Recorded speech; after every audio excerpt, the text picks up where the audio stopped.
He forgot all about the suffering of the people and decided to help RUTO. And helping RUTO is not the same as helping Kenya. You help Kenya when your actions go towards redeeming or helping people to achieve their goals.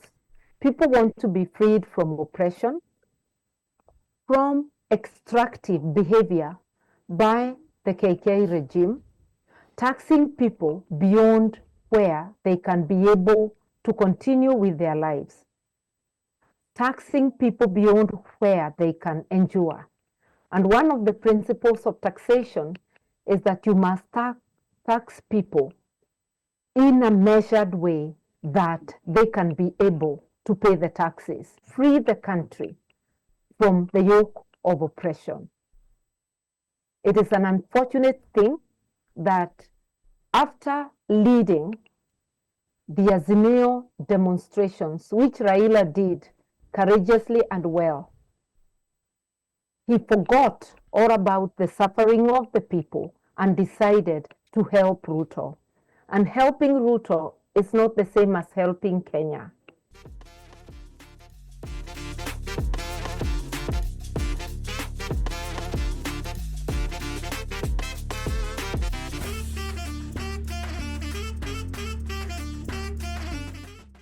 Talking about Kenyan politics, we have Mika on the other side.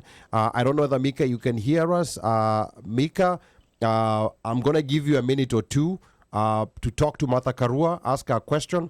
Remember, we have Martha only for this first hour. Mika, och twende kazi.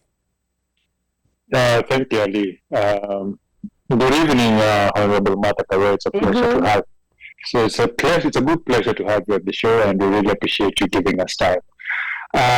Since we have a constraint of time, I had a lot of questions, so just to have a good discussion, but I will stick to the current situation of what's happening, or maybe take us back to a year ago, when we had the demonstrations that started happening in the country due to the finance bill, and the Gen Z demonstrations, as we saw, which led to where we are right now, with the president running and offering a hand, trying to shake hands with Honorable RAILA Odinga, and also the impeachment of Honorable Deputy President Rigathi Gachagua.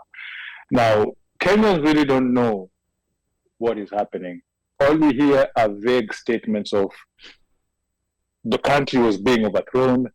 There were rogue elements that were trying to hijack the Gen Z demonstrations. But while we can see clearly, the Gen Z demonstrations it was just a mass tiredness of people who decided to go to the streets and fight for their country, because they'd seen from the leadership of the Kenya Kwanza regime the corruption and the opulence to rub that corruption on their faces.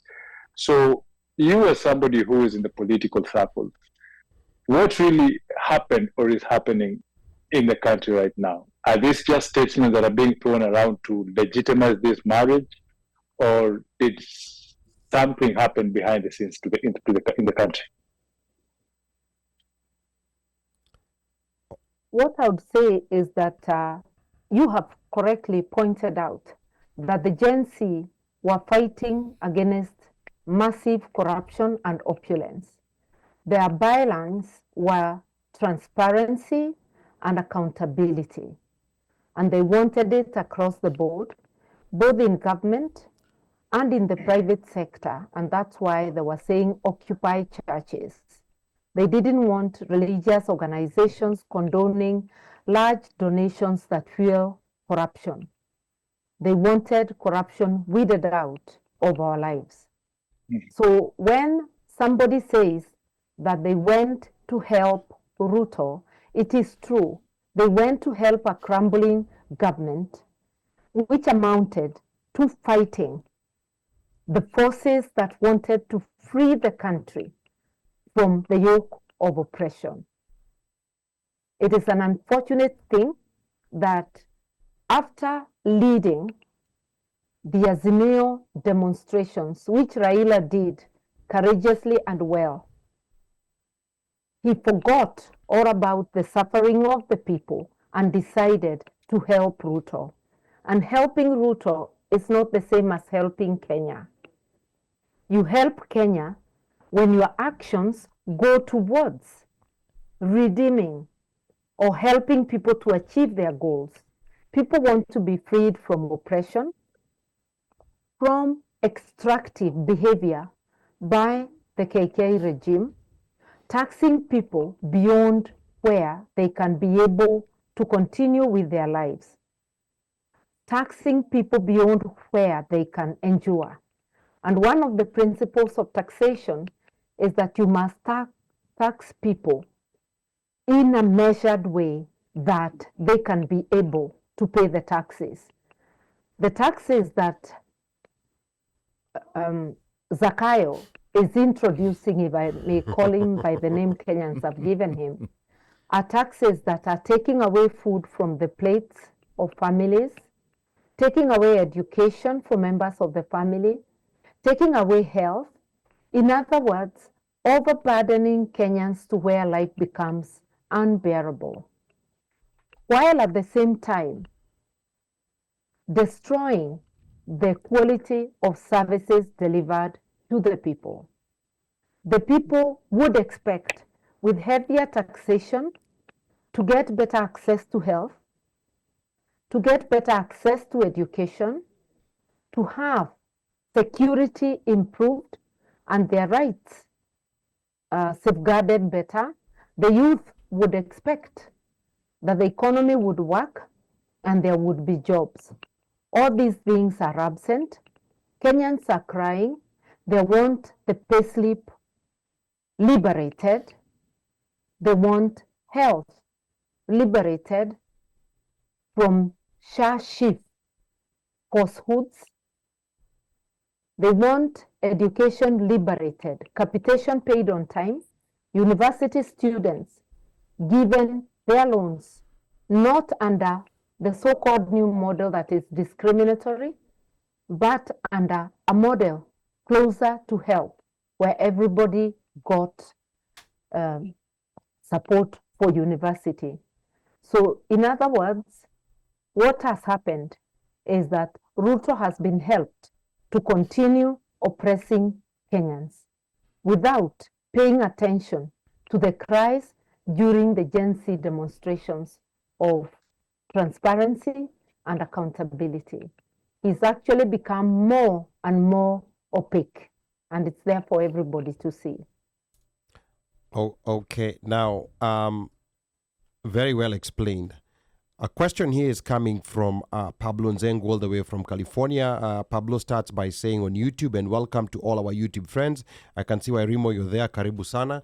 Pablo is asking, Pablo first says, I admire my learned friend, the Iron Lady, Honorable Martha Karua, always tough and focused. So Pablo has two questions. The first one is, she has been critical, Martha Karua has been critical of the current administration. What specific measurable changes would she want to implement that would set her apart from the current leadership? And then the follow-up to that, Pablo is asking, many candidates make promises during campaigns, but struggle to deliver once in office. What makes you different, and how will you ensure accountability for your commitments? These are questions from Pablo from California. Honorable Martha Karua, back to you. Thank you very much, Pablo. One of the things is that I would immediately ensure that the rule of law prevails. And where the rule of law prevails, corruption will not be tolerated, and things will have to be done in accordance with the law. I keep saying our Constitution is actually the operational manual for our republic, our beloved republic. It says in detail how to utilize public finances, to utilize effectively and with prudence, and putting the needs of the people first. It has instructions on what type of leadership to consider for the country, and that is value-based leadership as opposed to transactional leadership. It has instructions on every aspect of our lives. Where there is rule of law, institutions work. The judiciary should do its work, the legislature and the executive. And disputes between the people and those in authority and between amongst the people themselves will be resolved in real time. Therefore, we would ensure that there is a good environment for doing business, for the economy to thrive. Instead of additional taxes, prioritize essential services, cut wasteful spending, which was called by the earlier questioner opulence. Cut the opulence. The state should not fund opulence for a few leaders. It should fund services for the people. Our Constitution in Article 43 sets out the basic needs of the people, which the state must ensure the people enjoy, and that is health, education, housing, and infrastructure, things like water, electricity, roads, etc.